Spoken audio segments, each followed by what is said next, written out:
learning and about welcoming you to campus and ensuring that you achieve your dreams. And so this conversation is a part of getting us all ready to engage in learning this fall. And we are excited to welcome you back to the island if you haven't joined us. If you welcome you back to the island if you didn't take summer classes. If you did take summer classes, we look forward to just continuing with you. We are excited. We will get through this together. Hurricanes can't take us out, and neither will COVID-19. So we are Islanders strong. Thanks, Dr. Phillips. And now I want to start by sharing who our primary panelists are, and then I'll introduce also our secondary panelists as well. So as I say your name and your role, if you can just kind of wave your hand so students can see who you are. So first we have Dr. Phillips, who serves as the Provost and Vice President of Academic Affairs. We also have with us Dr. Don Albright, Vice President of Student Engagement and Success. And then our final primary panelist is Mr. Andy Benoit, Vice President of Enrollment Management. And we have another group of folks that will be assisting in answering some of the questions in question and answer session, as well as answering questions in the question and answer box on your right-hand side, where you as students can submit additional questions, and we will be trying to respond to those in real time. So first we have Susan Layton, Director of University Services, Dr. Lisa Perez, Assistant Vice President of Student Life, Amanda Morales, Director of Housing, Dr. Frank Pezzle, Dean of Science and Engineering, Julie Shuttlesworth, Communication Specialist in Student Engagement and Success, Missy Chapa, University Registrar, RJ Loa, Chief Justice of SGA and a student here at TAMU-CC, and Susan Latour, a Student Development Specialist in Student Activities. And I believe I got everyone, perfect. So I just briefly want to mention kind of what the flow of today would be.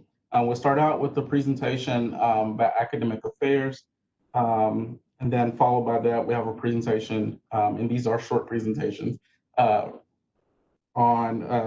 Student Engagement and Success, and then a presentation by Enrollment Management. And they will be detailing kind of within their divisions, some of the steps and actions that have been taken and we are taking to prepare for your return to campus. So just a few housekeeping rules before we get started. One, we will try to answer your questions during our 90-minute presentation. Again, students, you can utilize the question and answer box on your right-hand side to submit your question. Some of them will be answered in real time. Some of them may make it back to me as the moderator to ask our panelists as well. So if you have questions you would like answered, please use that box. And for those who submitted questions in advance, we have a list of questions that we've taken from all the questions that were submitted, which were probably close to 150, 200 questions that were submitted via email. And we're going to try to address those questions today. Also, when you're using the question and answer box, please make sure you're asking a question versus a statement. This helps us to ensure we're answering your question as efficiently as possible, and providing an effective answer, effective and reasonable answer. And then lastly, we just ask that the entire community that we are respectful to our peers and also to our panelists. So at this time, I am going to pull up our presentation and turn it over to Dr. Phillips to start the presentation with Academic Affairs.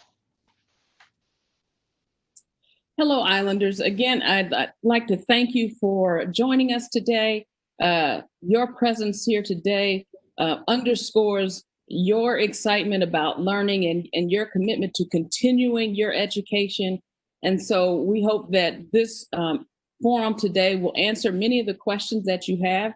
If you continue to have questions, don't hesitate to reach out. And so I'm going to talk mostly about sort of the academic side of the house, and hopefully we'll answer some of the questions that you've already sent in. So we'll get started. So as you know, we are planning for a fall semester full of classes. We're planning to offer our full curriculum. And to do that, we want to do that in a safe manner as possible. We do know that there is a pandemic out there. We're not ostriches with our heads in the sand. We are monitoring the situation closely, and we have prepared to engage in learning following all of the CDC guidelines and the Texas A&M University system guidance. And so we do have a face covering mandate on campus. That is, everyone is required to wear face coverings in classrooms and other shared spaces. If you are in your residence hall room alone, of course, you don't have to wear one then. But if you are out and about on campus and are likely to encounter other individuals, you must wear a face covering. We are also asking every member of the Islander community, faculty, staff, and students to do a daily self-screen.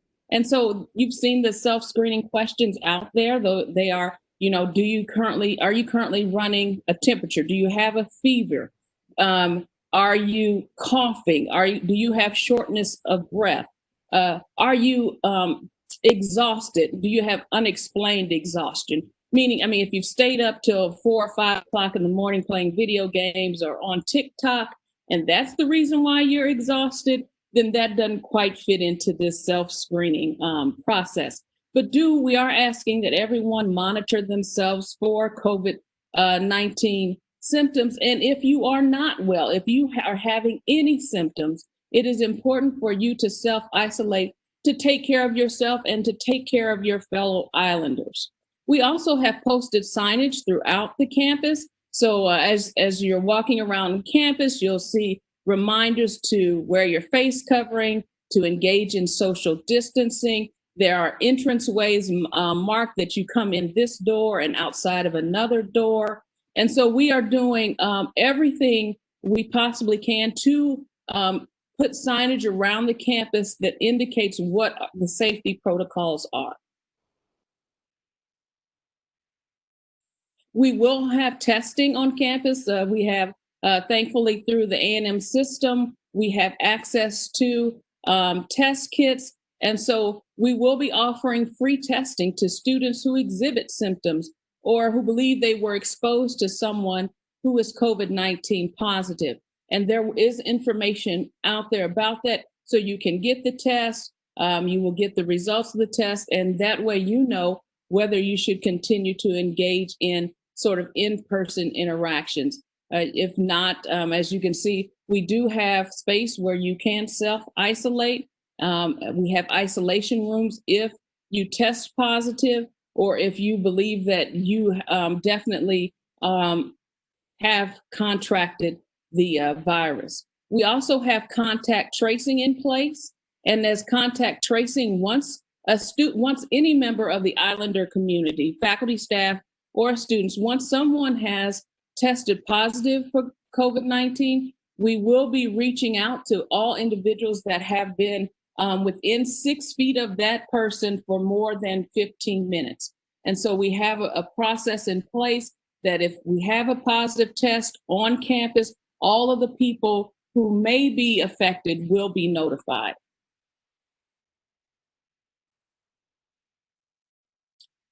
So I'm sure you have tuned into sort of how the changes in instructional modalities have come about.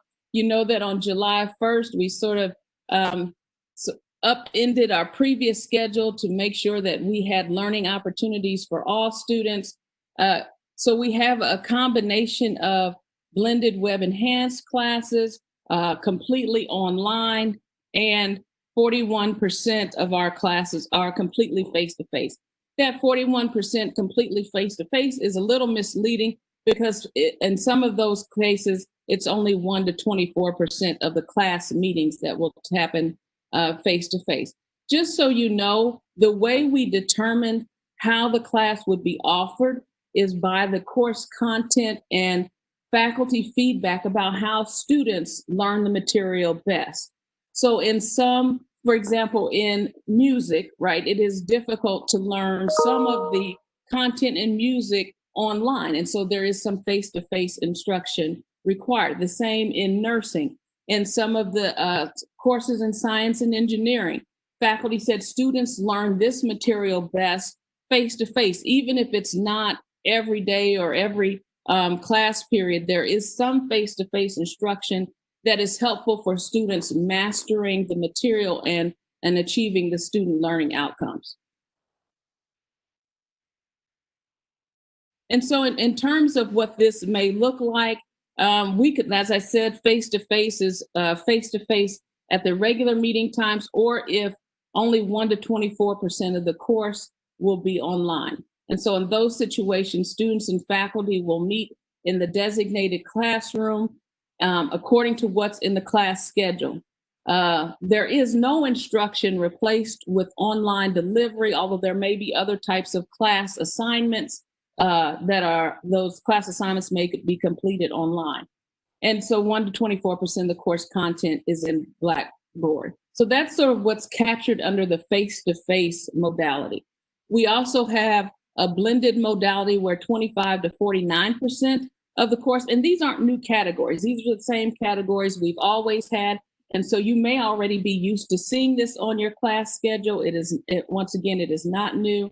Students will meet in the classroom, right? The majority of the instruction, if we're talking 25 to 49%, the majority of the instruction occurs face-to-face and may include some rotating live video streaming of the course content, and up to 50% of the instructional delivery is conducted online. And then for the blended online courses that are in the 50 to 84% category, there may be some face-to-face meetings, and those should be designated in the course schedule. More than 50%, but less than 85% of the course will occur outside of the classroom. And then online content is supplemented heavily in Blackboard. You all know what fully online is, and so I didn't explain that. But if you have questions, please let me know. So in terms of the classroom configuration, I will give a huge thank you to the registrar's office and to our environmental health and safety team, as well as our compliance office and others who actually went into all of our classrooms and figured out how those classrooms should be configured given the social distancing guidelines. And so we have reduced classroom capacity down to about 40%, somewhere between 30 and 40%. And so to allow for that 6 feet of space around each student. So we have social distancing in classrooms. We also, each student will be given an individual size disinfectant spray bottle. Each classroom will have a stand where there'll be paper towels and sanitizing and a sanitizing agent. And so for your own security, you may choose when you walk into class to clean your own desk space so that you know that it has been properly sanitized. It is also the case that our custodial staff will be cleaning the classroom multiple times a day. And so we have put in this precautionary measures to keep the space as germ-free as possible, but you will have the ability to engage in those measures as well. In our large lecture rooms, we have installed plexiglass shields for rows before, so the rows before you or ahead of you and behind you, you do not have to be concerned about students who may be sneezing or coughing. Those are some pictures for your enjoyment. I know we've gotten a lot of questions about distance ed fees. So I think there is some confusion out there.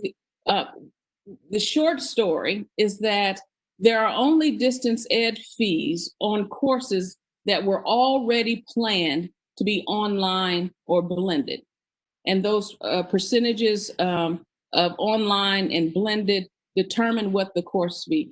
If the course was originally planned to be face-to-face, And as of July 1st, we had to move it either fully online or in a blended format. Those courses do not have a distance ed fee. So depending on what, and the explanation is, for the courses that were originally planned to be online and in a blended format, there is technology that we have built into those courses to make sure that faculty and students have what they need for those courses. If we've made an adjustment to those courses late, right, as of July 1st, then faculty will be engaging with those students in those courses using the appropriate format, and that's blended or online.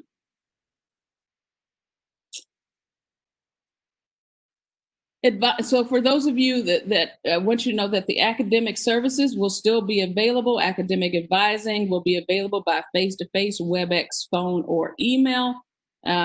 If you have an issue that you particularly want to discuss in a face-to-face format, we will accommodate that. Know that we will be following the safety precautions. So we'll be asking you to wear, not an ask, we're requiring you to wear your face covering. There is likely to be plexiglass, and we will be asking you to maintain 6 feet of social distance. And the same as with academic support. We will still have our writing center, tutoring, and supplemental instruction available, both face-to-face and online. And so those services are still available to you. And in addition to the library will continue to offer all of its usual services. The library will be open, but the library will be practicing social distancing. And so there may be times when the library is not available at your most favorite time to go in and rest and take a nap. I've seen some of you, and that's all good. I'd rather you be in the library than not. So please know that we are fully open and that we are anticipating that you will engage in all the services that you would have normally. And with that, I'm going to turn it over to my colleague, Dr. Albright, and I will remain available for any questions that you may have. Hey, Dr. Phillips. Good to see everyone. Would encourage all of you to go to the university homepage, the webpage, and click on the Return to Campus button. And this document, Arrival on Campus Student Guide, is a complete guide, 14 or 15 pages of information. It really is helpful for you to read through this and get a lot of your specific questions answered. So again, we don't have that entire document here on our site today, but that's an important document that you should read, and it again will answer lots of questions for you. So please take time to read that.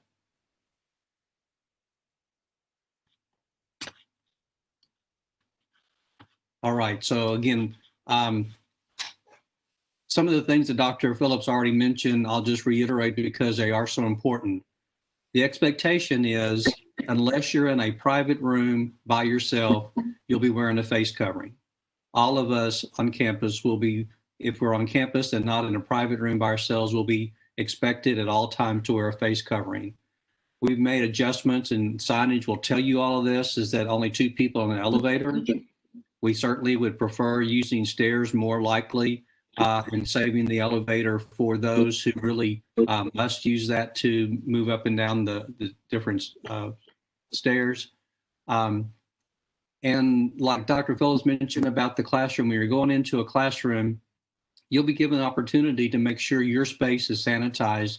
Even though someone may have sanitized it before, if you want to make sure that it was done to meet your needs, then go ahead and do that. So good hygiene. Make sure you're washing your hands frequently.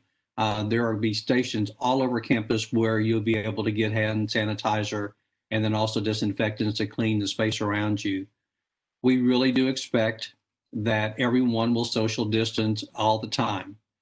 So that, if you're not a brand new student and you remember going through the spine through the middle of campus at big class changing time, it gets pretty crowded. We want people to space out to where we don't crowd through those areas and bump into each other and give each other things that we don't want to pick up from each other. So again, in the classroom and out of the classroom, all those things we expect at all times. People are social distancing, wearing their face coverings again at all times, and always making sure that you're responsible for the space around you. Part of my screen is covered. Okay. Another important aspect, and again, I've seen some of the questions coming through about what if someone doesn't report. It is a requirement that every member of our community report if they have a positive COVID test. That's not a request, it's a requirement. You must report. You also have a chance to report for someone else. So if your roommate has a positive site, you can report that. And so we can make sure we're doing the contact tracing, that we're providing the service and support that we need. So again, anyone who has a positive test must report. It's a very simple form. It's a Qualtrics form. You can see it at the bottom of this screen. Again, it's online as well.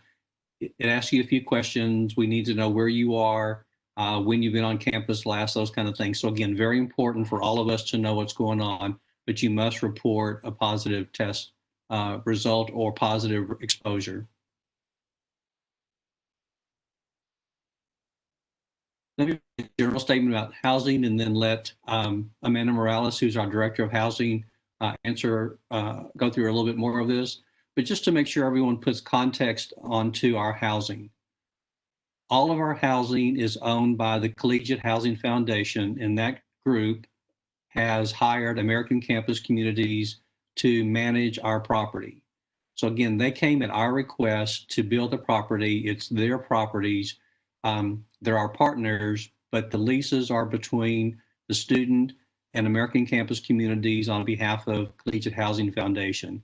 So it is Islander housing, it's on our property, but the lease is between the student and the property. So I want to make sure you understood that.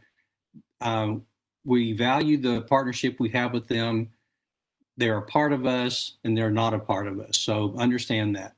So I'm gonna let Amanda Morales answer a few more questions and go through this rest of this slide.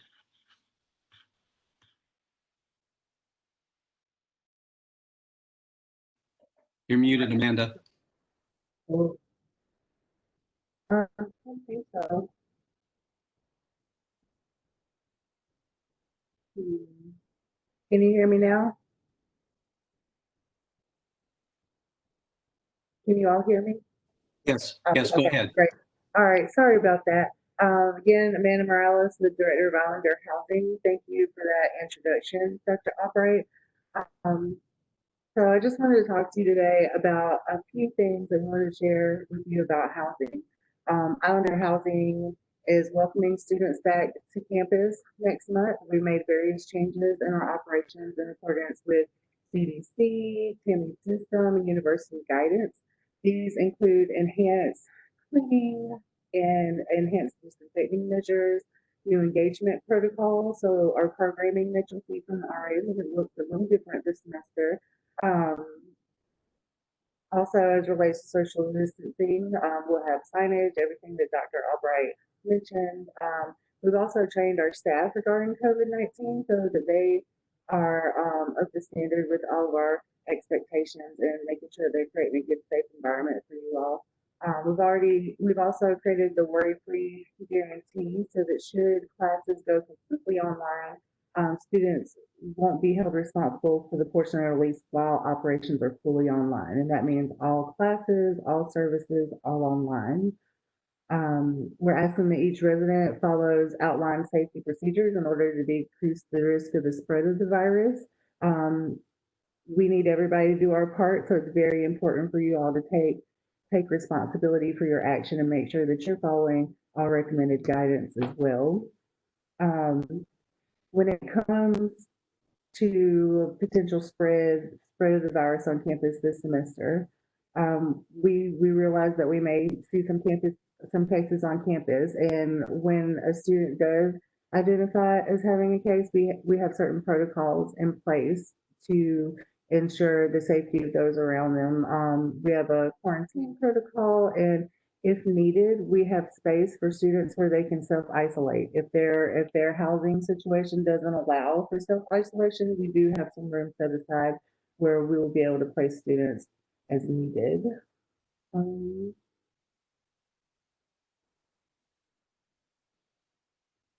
Alrighty, and I think that covers it. So thank you all for tuning in. And if you have any questions, feel free to reach out to housing@tamucc.edu, and we will be glad to work with you all with any questions.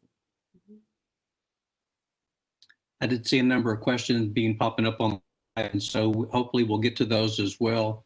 But again, to make sure the no fault process is understood.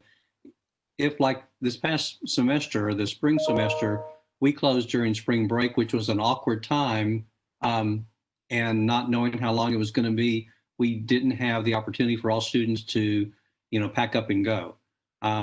Without a fall break, a significant fall break, we don't think that would be an issue this year. If that were to happen, we certainly hope and plan for it not to happen.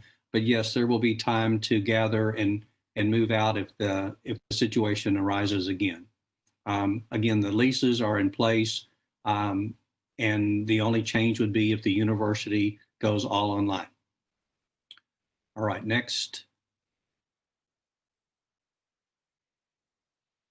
Dr. Phillips talked a little bit about fees, distance ed fees, local student fees. Even during the spring semester, the end of the spring semester, when all the courses had gone online, we still had a significant number of students that were here on campus, living on campus, living in the community, working. And so we still had all of our services. Most of them shifted to an online format, but all of our services were still operational even during that time. For those of you who are online already, we still want you to take advantage of all the services that we provide. We've learned so much about how to deliver things through WebEx and Zoom and all the other formats that we have really offered such a strong program for our students, for support for them in the classroom and out of the classroom and involvement. So even though we could go online again, we're not planning to, but all of our fees still support all of those programs that will continue, whether we're all face-to-face, some face-to-face, or all online. It'll continue.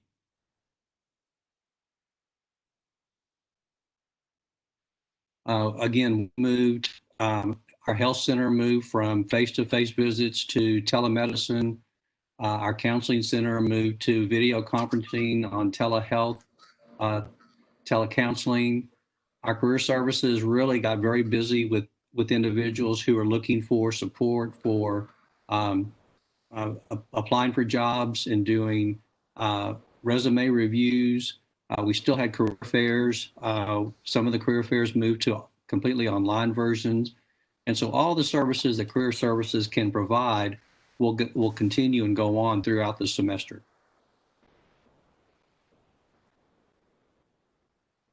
Student activities, I know there have been questions that we've seen about student organizations. Again, they finished their semester all online, and we'll be starting this semester with a hybrid to where we may not have the meetings that have the size that we have in the past, and we're still, depending on where we are in the semester with our limits on numbers of people that are gathering together. But there will be some face-to-face. There will be a lot more that's going to be online. But again, our organizations will continue to recruit, to meet, to organize, plan programs, and learn from those experiences. It just may be a lot more electronic than it has been in other semesters. But again, our programs will still be there. Our major programming groups never stop programming, and they'll continue programming in the fall. The University Center is open now and operational. The furniture has been moved around to make sure that we space it appropriately. The food pantry is open now by appointment, so we've still had a large demand for students who needed support from our food pantry. The Dugan Wellness Center and Rec Sports is open now and operating as long as the state allows for gyms to be open. It will stay open. Again, we've moved things around. We've spaced things out to where we still have the equipment available in a limited fashion, but it's still there, and we're still able to support that. Fitness classes have gone in person and virtually online. So again, those programs will continue to be supported regardless of the classroom format.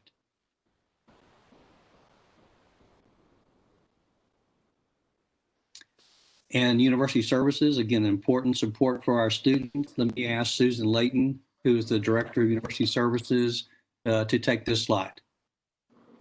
Thank you, Dr. Albright. Welcome, everybody. I have to say, I think this is going to be a fall semester where we're all experiencing our very first. I can now say I've experienced my first hurricane, which happened this past weekend, and I survived. So I'm excited about that. I'm very excited about opening for fall at Texas A&M Corpus Christi. And I'm really excited to tell you that all the locations, all 11 retail food locations will be open. And not only are they going to be open, we've extended our hours. So those of you that are familiar with the Cove, where we have Panda Express and Chick-fil-A and Copperhead Jack's, if you've been to the campus lately, you can see that it's kind of dark and dreary and it's under construction, but we are opening up a new refreshed Cove with all those wonderful food items, and they will be extending their hours until 9:00 p.m.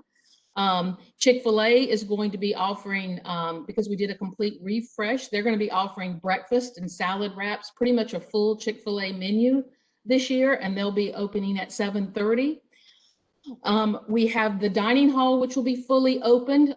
The 4 stations that we have with different comfort foods and the personal pan pizzas being made will be open from 7 a.m. to 8 p.m. Our to-go area in the dining hall, where you can come and right as you walk in the door, go to the left, there's a to-go station there. We had this last year. You can pick up a to-go item. That's going to remain open from 7 a.m. until 9 p.m. this year. And then we've got a new item. We're going to open up the patio. We're going to be doing grilling. So we're going to be having hamburgers and hot dogs and quesadillas and lots of more variety of food served on the patio by the dining hall this year. And that's going to run from 8:30 until 11 p.m. So take a look at that. I encourage you all to download the Dine on Campus app, which you can find on our Islander Dining webpage. That will let you know the location and the hours, as well as the menu for all of our locations, including Starbucks and Einstein's and all those other fun places. This year, we also have a totally new meal plan. In the past, we had what you would consider a traditional meal plan. With the traditional meal plan, you were limited to the number of meal swipes you could have each week and even each day.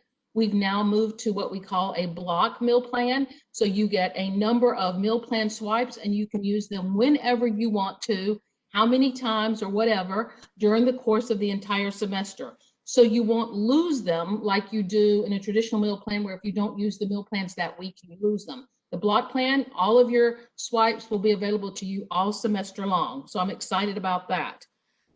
We are also continuing with the dining dollar bonus plans, where you can add dining dollars to your meal plan in increments of 200 up to 500.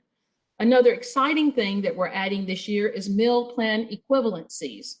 So you can actually go to Chick-fil-A, or you can go to Copperhead Jack's, or to Panda Express, and you can use a meal swipe to purchase items there. For instance, if you use a meal swipe at Chick-fil-A, you can get a sandwich, fries, and a drink. If you go to Copperhead Jack's, you can get a burrito or a burrito bowl and a drink. And so I think you'll find that to be exciting too. So if you're running low on dining dollars, just still go head over there to the Cove and you can use your meal plan swipe to eat with the rest of your friends. I will tell you that the seating in all of our locations, except for the dining hall, will not exist. So if you go into Starbucks, you can get your favorite drink, but then you have to leave. In the dining hall, we have set up the systems so that we only reach a certain percentage and that we meet all the social distancing guidelines. So I encourage each and every one of you, once you get in there, I know you want to gather with your friends, but don't pull the chairs all so you're all around one table, or don't move the chairs side by side. We set it up specifically for social distancing, so we ask that you keep that. The dining hall, to talk a little bit about some cleaning and disinfecting and sanitizing, the dining hall itself is going to be closed between the hours of 3 and 5 every day. And that is to disinfect it after the breakfast and lunch meals are served. Now, even though it's closed, the to-go station will still be open, so you can come in, pick up your meal, and take it back to your room or take it somewhere else to eat it. We will be cleaning all the furnitures and fixings and everything every 15 minutes and every 30 minutes. We'll also be cleaning every table and chair in between when someone gets up and leaves the space after they've had their meal there. The dining hall will also not be self-service. So you can't, you know, sometimes, a lot of times you can go in and you can fix your own salad there, or you can pick up your own meat and put it on your bread. It's not going to be self-service. You're going to tell the person behind the counter what you want, and they're going to put it on there for you. I encourage you to download the Get app. That is also on our Islander Dining webpage. This will allow you not to have to bring in your $10 card and hand it to the cashier for her to swipe it. You will just bring your phone in, scan your phone, and you can keep on going. So I encourage you all to do that and download the Get app. We also will be providing, when housing lets us know that someone is in self-isolation or quarantine, we will be delivering your meals to your door, and you will get a form where you'll select which meal, what you want for that day based on the menu, and then we will deliver them to you. We'll deliver breakfast, we'll deliver lunch at a given time, breakfast at a given time, and dinner at a given time. And you'll have to turn in your menu by a given time. So please remember that if that occurs. If you have a meal plan and you're over in Momentum and you have a meal plan, we will deliver that. At this point in time, if you don't have a meal plan, we don't have delivery services just to deliver to someone who doesn't have a meal plan. We are looking into those delivery services, and hopefully we'll have something worked out by the time we see you on campus on August the 14th. Vending is still available. It is cleaned and disinfected 2 times a day, and we want to encourage you that those will be safe for you to use. That's another place you can use your $10 card. And we will also have masks in the vending machine. So if you have a malfunction with your mask and you're on campus, or for some reason you forget it, you can go right to the vending machine and get a mask. And you can also go to the bookstore, and they will have Islander logo mask and then just regular plain mask. I will encourage you to order your books online ahead of time. We are setting up an alternate location, which is the University Center Ballroom, where you can come in, and if you've ordered your books online and paid for them, you can walk right in, pick up your books and leave. So there'll be no line. It'll be a quick, fast service. We are also looking at curbside service, but we have to work out the traffic pattern and the parking spaces with University Police, and we are working on that. So stay tuned on our website for that service also. The campus bookstore will also be extending their hours for those pickups to 7 p.m. So take advantage and get a lot of this stuff done beforehand, so that you can avoid the crowds and the lines and make things a little easier. Want to talk a little bit about the bus service. For those of you that were here last year, we will have the exact same bus service as we had last year. No difference in schedule, no difference in the bus routes. We do have a shuttle that runs directly from Momentum to the campus. That shuttle starts at 7 a.m. in the morning, and it is in 10-minute increments. And then in the afternoon after 1 o'clock, it goes to the 20-minute increments. So plan accordingly. You will have to wear your mask on the bus. There is hand sanitizer on the bus. All the windows on the bus must remain open at all times to keep the airflow appropriate. And the Corpus Christi Regional Transit Authority is keeping those buses disinfected completely head to toe every day. So you should be good to be able to handle the bus system. If you're living somewhere where you have to go to a transition station, that transition station is cleaned and disinfected twice a day. I also want to encourage those of you who do not have your $10 ID card to go to the $10 website, submit your photo so that we can mail your $10 ID card to you, so we can avoid any lines or lots of gathering in that particular office. Right now, we've had over 600 students who have already done that. So head online, submit your photo so it can be the perfect photo that you want on your ID. and we will print it off and mail it to you. On August 3rd, we will stop all the mailing, and we will tell students who submit after August 3rd that they need to make arrangements to pick up their ID in an office at an appointed time. I think I covered everything, Dr. Albright. I appreciate everyone allow me to have this time to share all this news with the students. I look forward to having everybody on campus and being open this fall. Appreciate that. I think it's my time to turn it over to Mr. Andy Benoit, who's our Vice President of Enrollment Management, to catch us up in that area.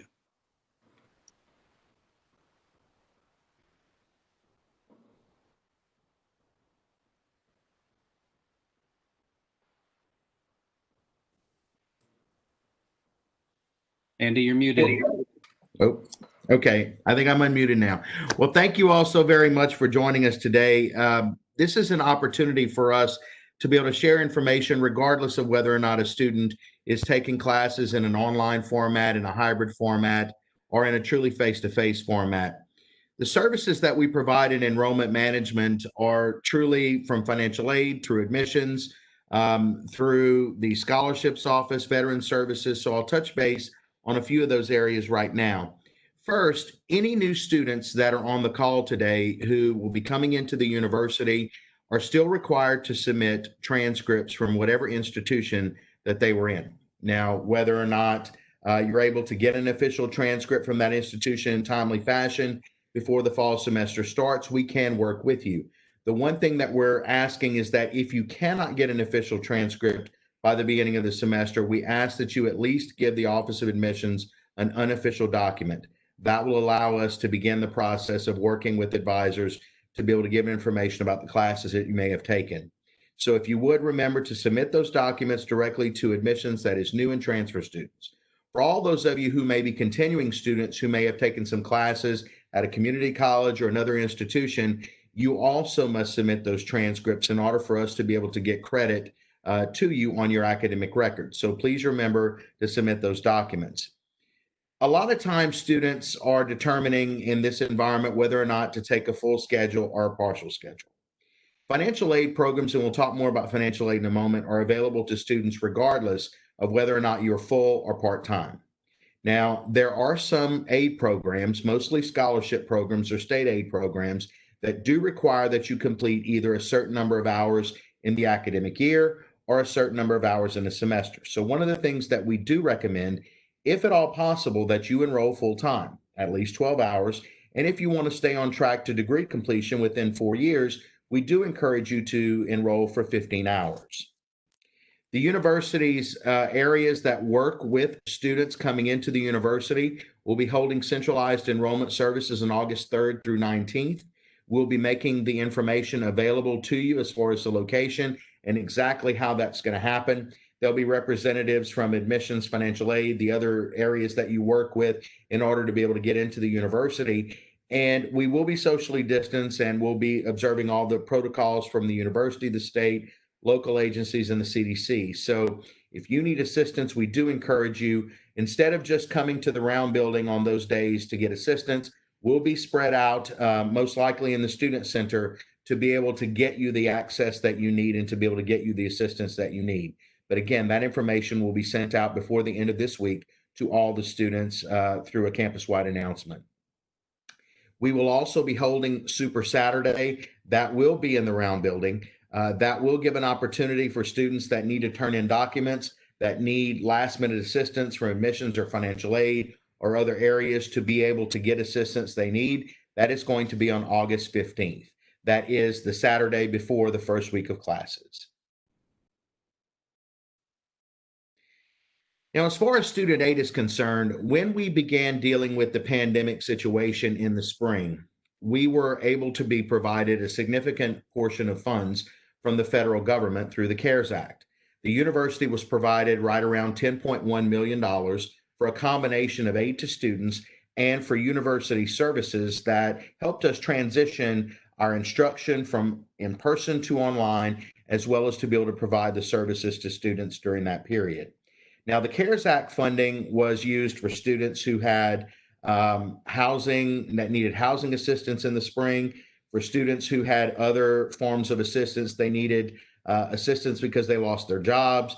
They may have had childcare expenses that they needed to deal with, transportation expenses, healthcare, a variety of reasons. We awarded a significant portion of our funds in the spring and in the summer and are enrolling a portion in the fall. If students are impacted by COVID-19, we do encourage you to submit your application by August 31st for the fall semester funding.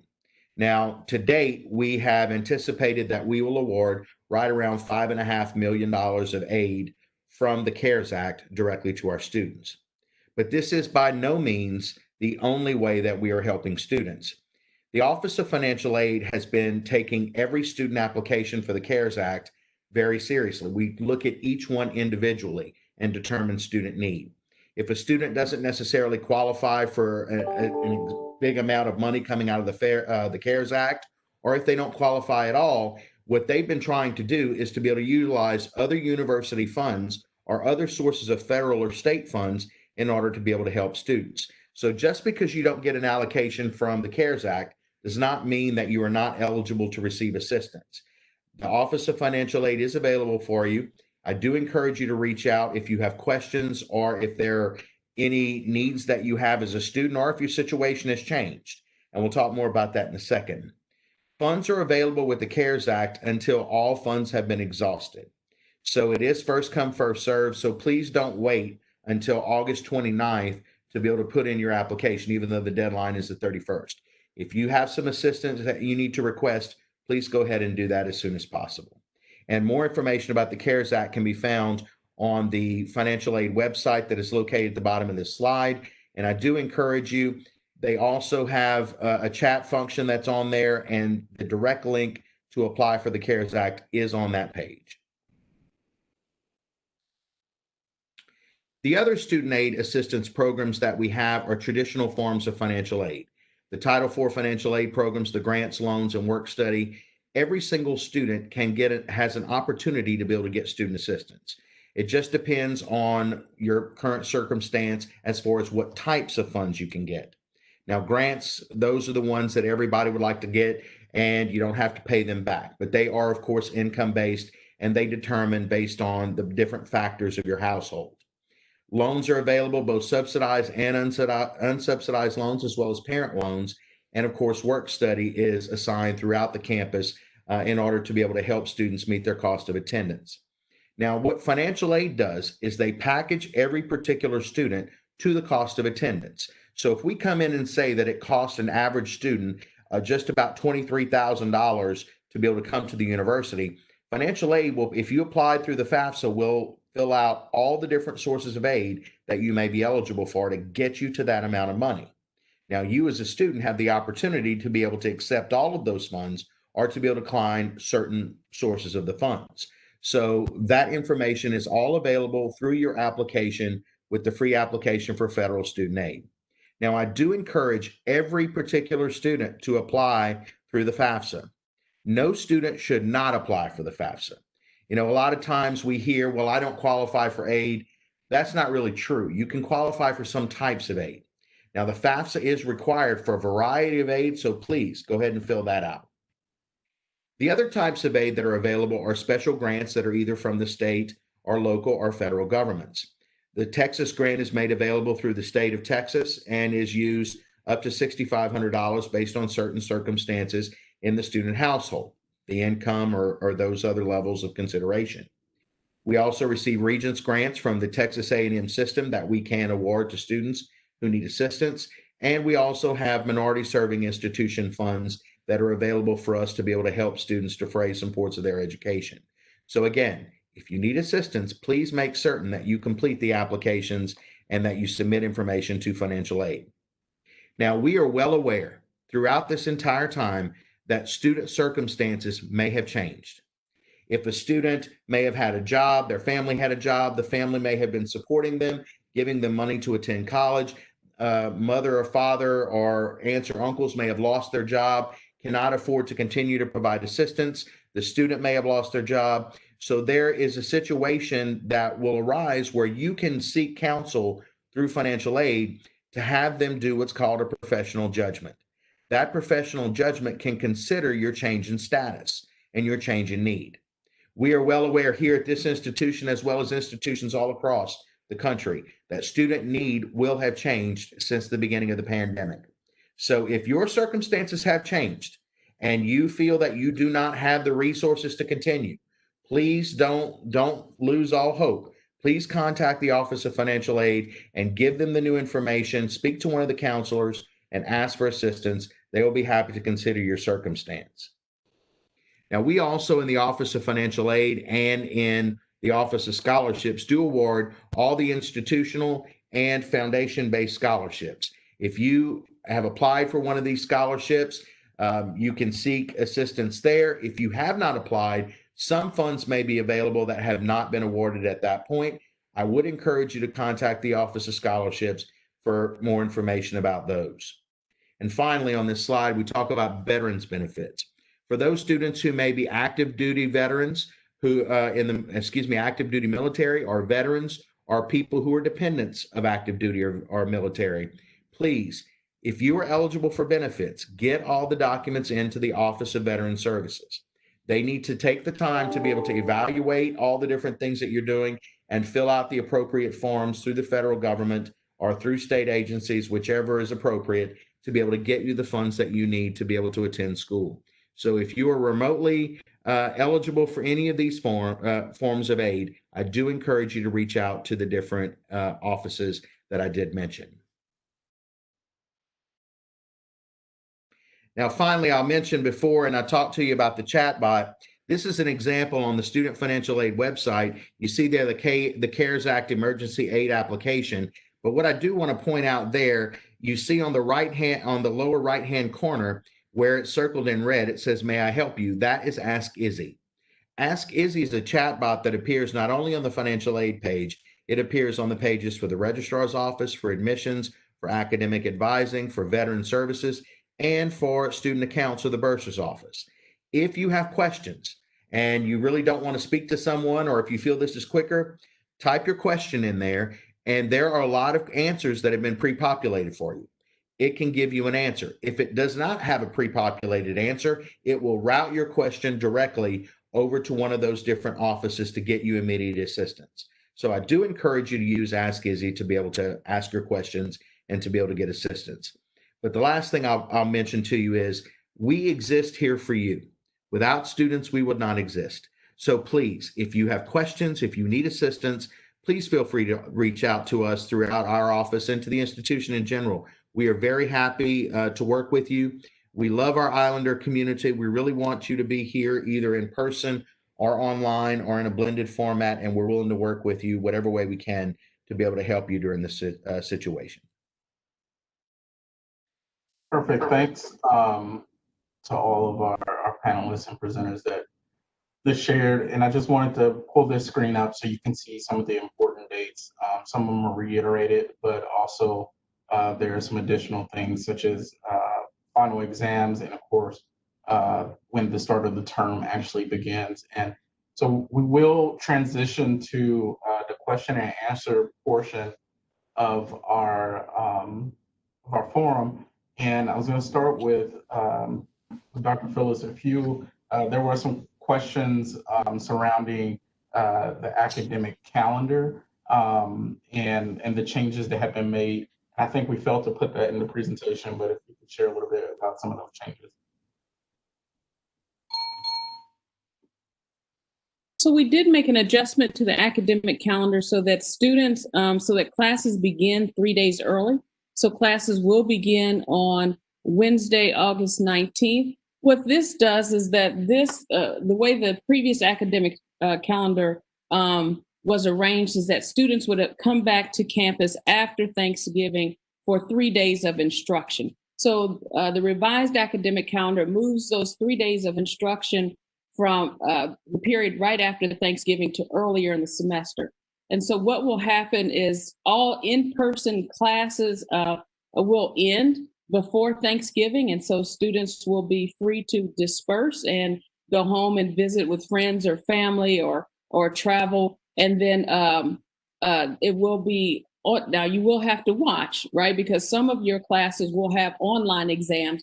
but there may be a few classes that actually have in-person final exams or in-person classroom presentations. So, for example, the theater department likes to have, in some of their classes, they like to have their final exam be a class demonstration of what they've learned during the semester. So I encourage students, when you get that syllabus, when you look at that syllabus, make the determination at that time whether your final exam will be on campus or whether it will be online. And just the adjusting of the academic calendar allows for in-person instruction to end before Thanksgiving. Thank you. Next question will be for Andy. Andy, can you share what type of documentation students would need for the CARES Act? Like what type of forms or what type of documentation you need to share? Basically, what we've asked is that if they are giving us an indication where they have lost a job or something like that, we just need to be able to have them explain the situation. We're not asking for an excessive amount of documentation for CARES Act funds. We just need an explanation of what happened. If they're submitting a situation and there's a lot of information that is involved, then financial aid may request other information. I do want to also say that on the financial aid side, if a student, for example, is applying for financial aid and is picked for verification, if there is a change in status or something like that, or if they're picked for verification, financial aid will ask for more documentation to be able to explain the situation. For example, they may ask for tax returns, they may ask for unemployment papers, they may ask for proof of medical expenses or child care or something like that. But what happens is submit the documentation. It will give you a little portion there on the application on financial aid to explain exactly what is going on, that you need CARES Act funds. And if financial aid needs additional information, they will be in contact right after. Thanks, Andy. Dr. Phillips, this next question actually was submitted, and then also quite a few questions in the question and answer chat on the side. So there's a lot of concerns surrounding attendance policies this fall, especially if students have to quarantine for 10 to 14 days. Is there an expectation that faculty are flexible in their attendance policies? So it is the case that this semester is not going to be any different than any other semester. If you are ill, right, whether it's COVID-19, whether you've tested positive, or you're self-isolating and cannot attend the classroom, it is very important that you communicate that directly to your faculty. We actually will be communicating with faculty about their attendance policy. There will be more flexibility given in the fall.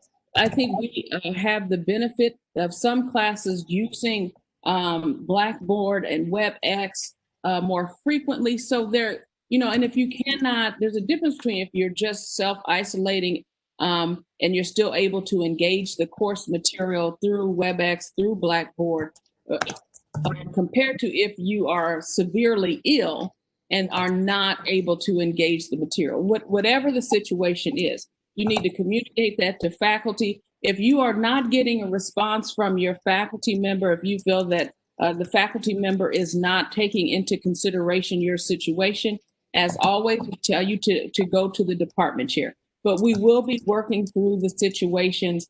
If you are ill, if you're not able to attend class, we will be working through those in a way that does not overly penalize the students. Yeah, and I think you mentioned one thing that I think is important to note, and when you talked about being able to still participate in class via WebEx or remotely, can you share a little bit about, I know some of the details are finalized, but sharing details about how we are setting up the classrooms now to allow for some of the remote learning options for students?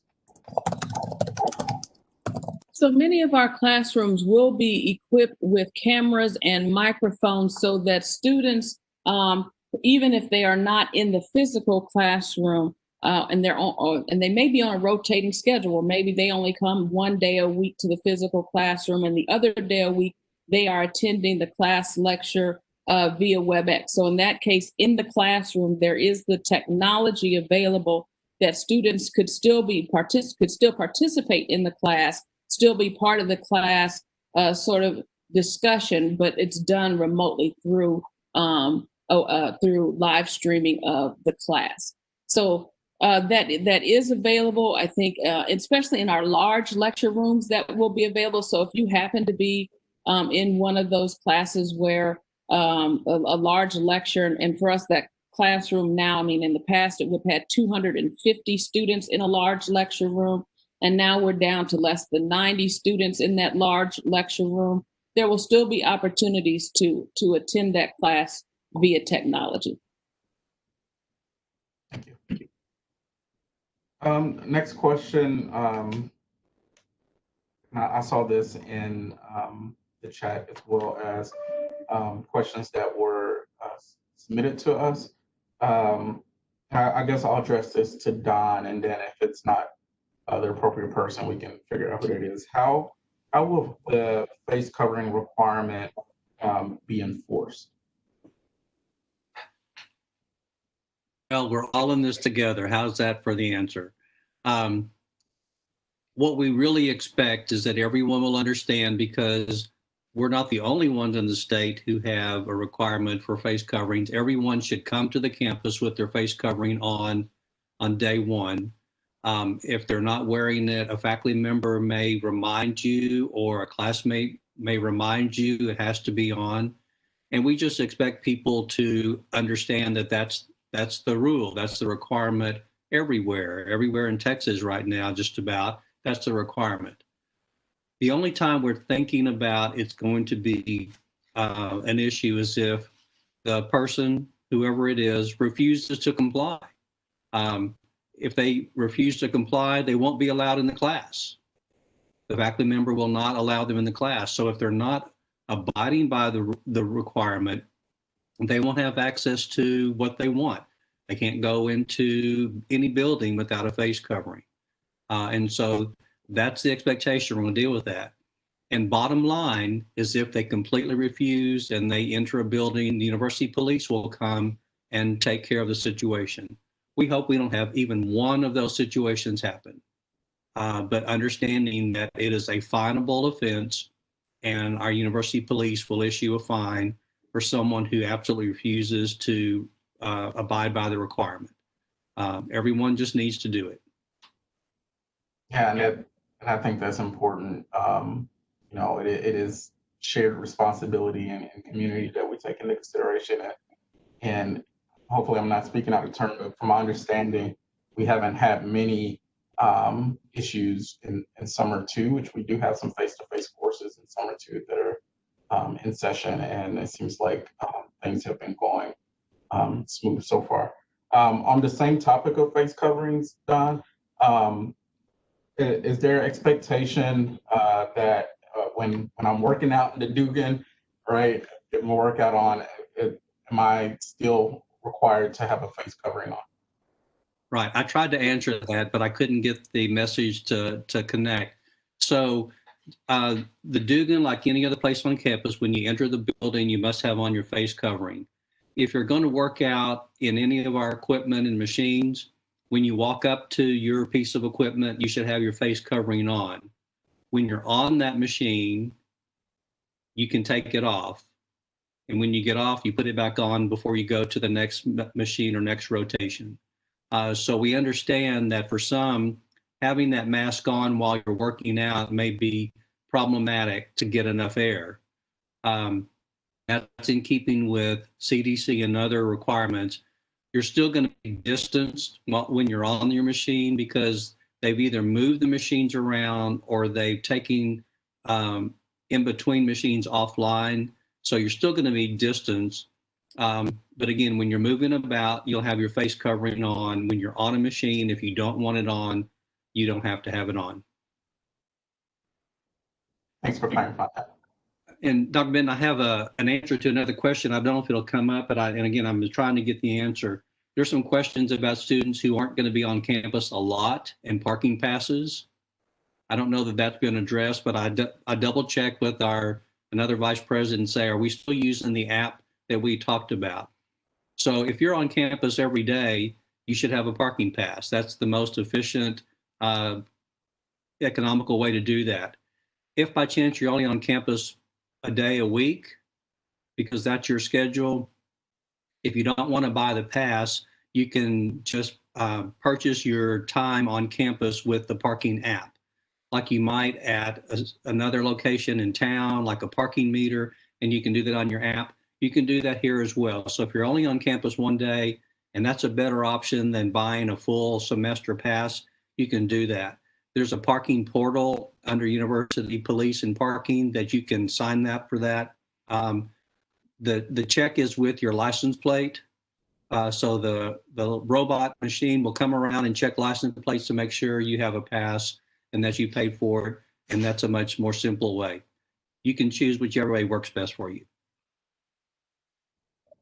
Thanks, Dr. Albright.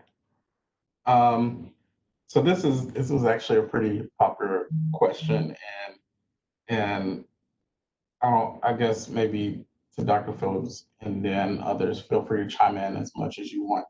So the question is, at what point or under what circumstances, if any, will we transition back to remote learning for the fall semester? Just kind of giving what the landscape looks like at what point. So it is the case that we are monitoring the situation, the COVID-19 case counts, both locally, regionally, and across the state daily and throughout the day. And we are very much following sort of the guidance from the system and from the state about sort of what the outlook is and sort of what is an appropriate response. I will also applaud our own local faculty, our own TAMU-CC faculty, who are very much engaged in the work of keeping track of the number of cases and working with the city and county to keep the city and county operating as at full capacity as possible. So we do have a series of metrics. We are monitoring the daily case counts. We are monitoring the hospitalization rates, the ICU rates. We're monitoring all of that. And as we get closer to the beginning of the fall semester, surely we're talking in the next week or so, we will be looking at what our next decision should be. So I think the short answer is that we are monitoring daily. We do have indicators of when we should make a different decision about how we will operate in the fall, but it's a combination. It's not just any one thing that will sort of be a tipping point for us. So I would just encourage people to stay tuned and know that we are not taking this lightly, that we are seriously engaged in monitoring the pandemic, the cases, and all of the related sort of fallout, if you will. Thank you. So I guess we transition to, I'm kind of categorizing some of these questions just to kind of get some broad answers so we make sure we're addressing the things that we receive and also that's in the chat. Let's transition just to the schedule a little bit. There's a question that says that the student has on their course schedule that their course, the instructional method is fully online, however, it still has days and times assigned to it. So is that class still considered fully online, or what do days and times mean on that schedule? And so, and I will allow the registrar's office to jump in as well. If there are dedicated times on the schedule, that is because there is an expectation that students tune into some sort of live lecture sessions. And so because the faculty member wants students, the faculty member wants students to save that time and not to schedule work or other activities, the faculty member has said, although this class is online, there is an expectation that we meet together synchronously as a class at these times. I don't know, Missy, would you add anything? No, you answered it perfectly. The information, we did ask that the faculty or departments do put notes in the schedule in regards to if there will be a particular meeting pattern. And those notes are also available within the detailed course schedule for students in SAIL. Jarrell, can I answer or attempt to answer the nursing questions? Yes. Because I know that there are lots, and I read in the chat that some of the nursing students were directed to come to this forum to get their questions answered. I have been in brief contact with Dean Forgione, and so in order for clinicals to take place, it depends on the partnership we have with our community agencies. And so we know that Driscoll Children's is allowing nursing students to still have clinicals in those settings. We are working with all of our other community partners to ensure that students can have clinical placements. It may be the case that some agencies are not allowing or do not want students in that clinical setting for the fall semester. So the nursing program is working through a variety of scenarios, including having some students do their clinical hours in sort of a private practice or a family practice setting to ensure that they get their clinical hours. I know that this is up in the air. I know that you would like answers as of today. And I know that you have decisions that you need to make fairly quickly. But I think because of the sort of the public health concern that is before us, we are working individually with each of our community partners to ensure that our students will be allowed to finish their clinical placement hours in that location. We are making adjustments. I would encourage the nursing students to reach out to their individual clinical faculty members for questions about their placement. The nursing faculty are meeting this afternoon, right? Well, they're meeting right now. It started at 1:00, talking about these very issues.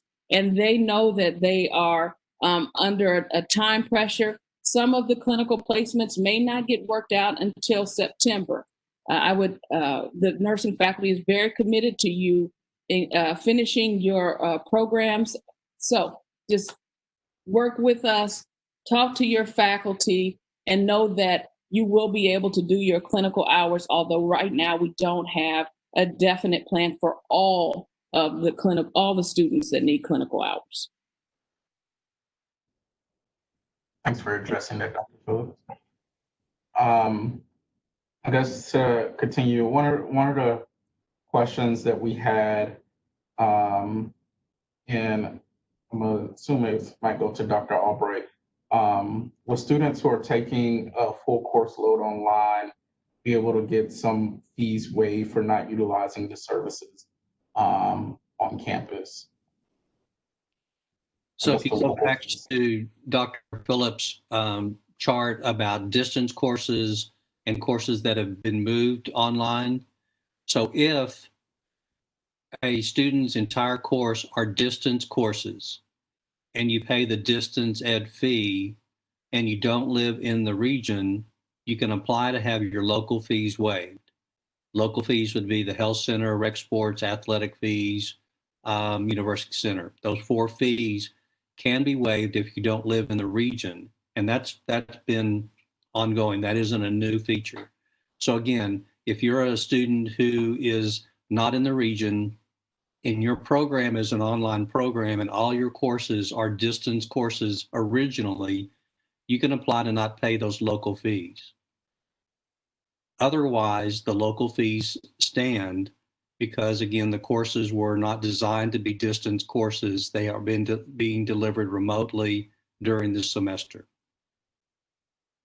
And again, as we talked earlier, every one of those programs has services available for our students on campus and at a distance.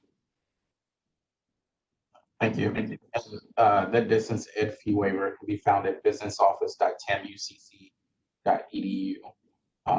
So if that applies to any of the students that are on the call on the video conference today, you can find that waiver there, businessoffice.tamucc.edu.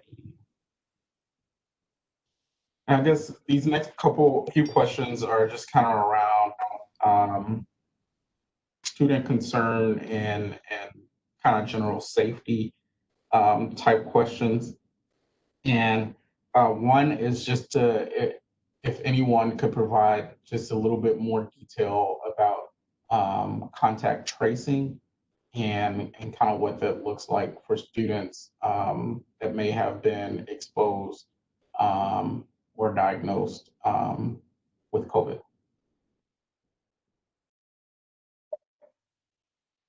I might be able to answer part of that question. And I know some of it was related to student activities and events. So when we have an event, we are asking the event planners to just see who's there. So in case there was a reason to alert people, we would have at least that contact information. We are working with the A&M system, the Health Science Center, the A&M system, who will at some point take over all the contact tracing duties. They're hiring a large number of individuals to help with that.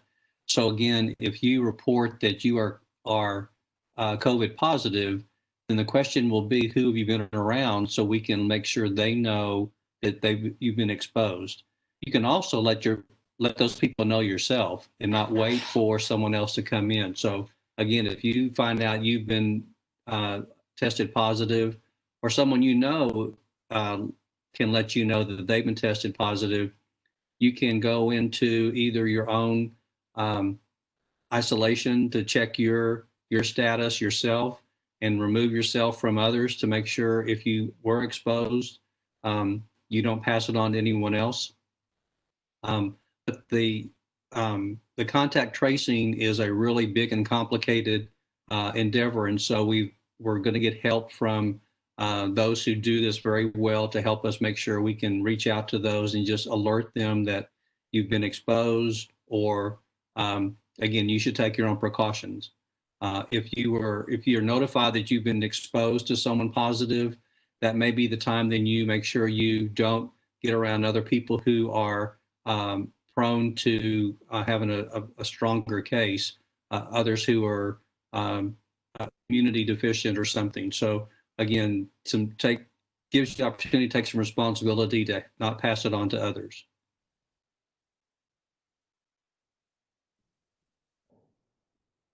Anyone else have anything to add for transitioning? Let me talk a little bit, if you don't mind, Jarrell, about the testing here. Yeah. There's been some publicity across the state that the A&M system has distributed test kits to the campuses in the system. We have been given 1,150 test kits a month. So we certainly can't test everyone, and that's for faculty, staff, and students who have been who have symptoms or know they've been closely exposed to someone with a positive case. So we will have that through the fall semester to do that. But again, we may have many more people who need to be tested than that supply will give us. And so again, you can't always wait for us to provide that test. If you have an option somewhere else to do it, I'd say grab it, but ours will be available later in August to start that testing protocol here. Again, we're very fortunate to have that testing, those testing kits come to us, but when we run out, we run out. So we want to not rely on those. There was a question about, are we testing everyone in housing? We don't have the test to test everyone in housing. That's not possible. Again, we are going to send every student a certification program that they must take this. It's like a training course. You must take this, and it will teach you about self-monitoring and a daily checkpoint on all the questions, all the symptoms, to make sure you feel like you are continue to be symptom-free. So just understand, if you test today and you're negative, you could be positive tomorrow. So the test doesn't last very long. It does tell you if it's a positive case, but long term, it doesn't help people know that they're still negative after they're exposed in a day or so. So it's only a place and time test. It doesn't last long.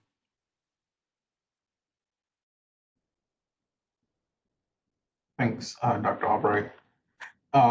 We also had a question surrounding classrooms and laboratories about the sanitation process and other preventative measures that are being taken place to kind of protect students in that environment that typically kind of work in smaller groups and are in close proximity. So I know we have Dean Petzel on, and I was going to see if you could just speak to a little bit about some of the things that have been occurring with laboratory preparations. Hi, Jarrell. Yes, I can speak to what we're doing in science and engineering for the laboratories. We have some labs that have gone completely online, particularly in the biology department. In other areas, chemistry, physics, they're still meeting face to face. We've outfitted the labs with plexiglass dividers and set the labs up so that social distancing could be practiced, and are requiring masks because labs are very personal environments, and instructors are moving around, talking and working with students closely. So the masks have to be worn. Students will not be allowed into a lab without a mask, just like the requirement we have for lab coats, safety goggles, and whatever, depending upon the laboratory. We have TAs that are assisting with the sanitizing. Of course, SSC, the staff, are sanitizing the labs and classrooms on a daily basis if they're in operation. But then the TAs and the instructors will also be taking care of cleaning the labs. And of course, the students will also have their bottles of disinfectant they're provided with. And we recommend that they wipe down their work spots as they come in as well.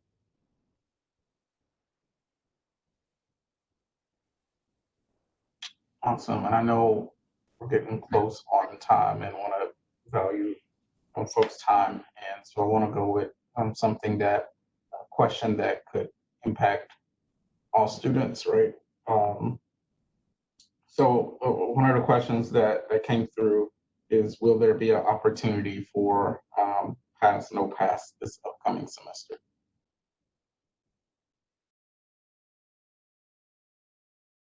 So I will say that the university always offers a pass, no pass option, right? I mean, so students who are interested in pass, no pass are encouraged to go ahead and fill out the request to change their courses to pass, no pass. In terms of the university as a whole offering pass, no pass, that is not likely. And it's not likely at this time because we have had sufficient time to prepare for fall instruction. And so we are not, even if we were forced to go completely to remote learning, faculty have had time to prepare their classes to do that. So the disruption that we experienced in the spring semester, we would not experience in the fall semester. So if students are interested in pass, no pass, I suggest that they go ahead and fill out the paperwork now so that they can meet the deadline. And correct me if I'm wrong, Missy, that's located on the registrar's website. That's correct. Under our forms and applications link, we have the pass, no pass declaration form. And it should be filled out and submitted to us prior to what we consider the census date, and that would be September 3rd. Perfect, thank you. Let's see, I guess one of the questions, and I've seen it in the chat and it also came through email, is will will students be given the option to take fully online courses if they have an underlying medical condition such as asthma or they're immunosuppressed, or what are the options for that student?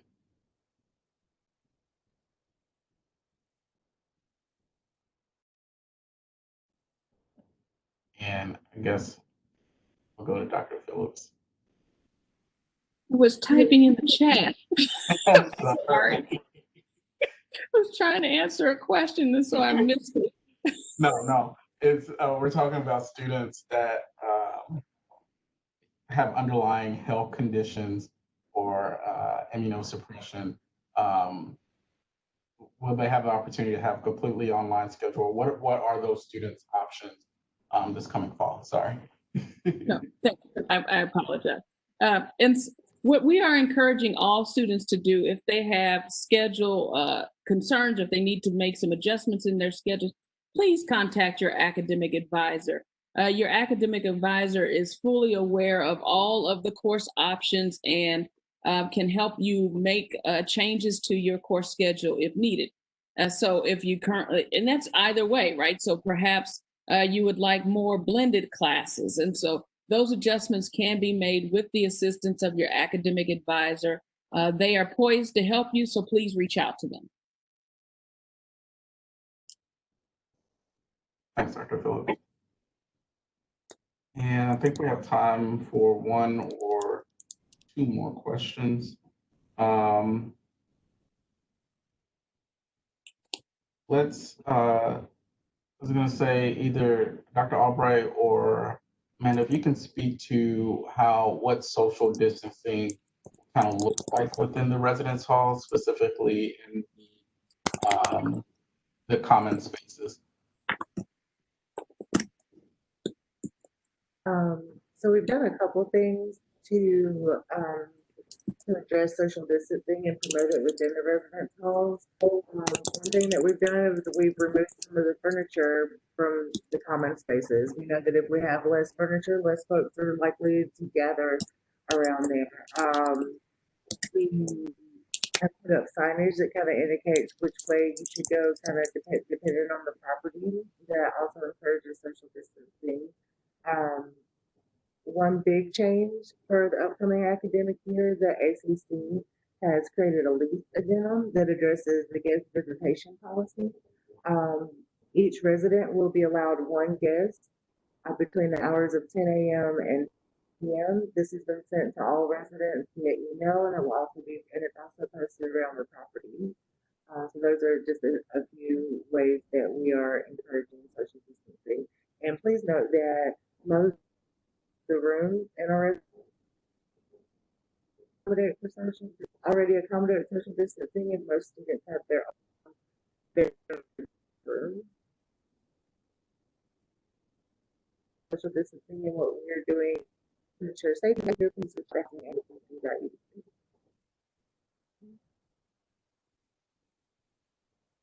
Thanks, Amanda. Let's see if I can squeeze one more question in here. And I think it was a question that was in the chat regarding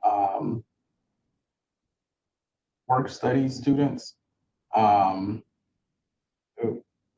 Will those students have the option to do remote work where feasible? And if the campus for some reason end up going to remote learning, will those options still be available to where students will be able to work from wherever they're residing? I don't know if Andy, if you'll be the appropriate person for that question. We have not been given guidance from the feds or anything that prevents us from doing it. So on our end, we're making plans to continue to pay students accordingly for work performed. So if the department is able to continue to provide assistance for students through the work study, we're continuing to package students for work study aid, either in person, or if the department wants to give them a hybrid format or working completely from home. I personally don't see an issue with that, and it's not prohibitive at this point. if anybody else wants to weigh in on it, they can. I do want to say that what we did in the spring was, if we do go to an all online format at some point, or if we get to a situation where they cannot physically work in person, then what we did in the spring was financial aid actually worked with departments across campus to be able to help place students with departments who did have some capability for them to work from home. So whatever we can, we're going to do what we can in any way to help students continue to receive the funds that are allocated to them through the work study program.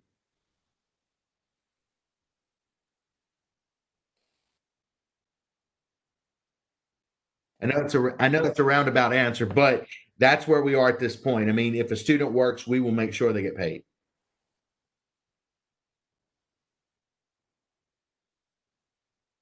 Joel, we can't hear you. Dr. Benton, we can't hear There you. we go. Sorry. And regarding to CARES Act funds, Andy, can that be used for living and housing expenses and or meal plans?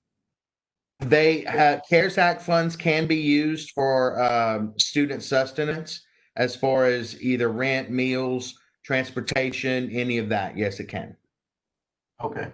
So again, that to apply for the CARES Act funds, you need to visit the financial aid page. Is right there, big bold in your face when you get on that landing. Now, Jarrell, there have been several questions through the chat, and I've tried to answer them independently. Students have been asking whether or not they can receive CARES twice. We've obviously been trying to help as many students as we can.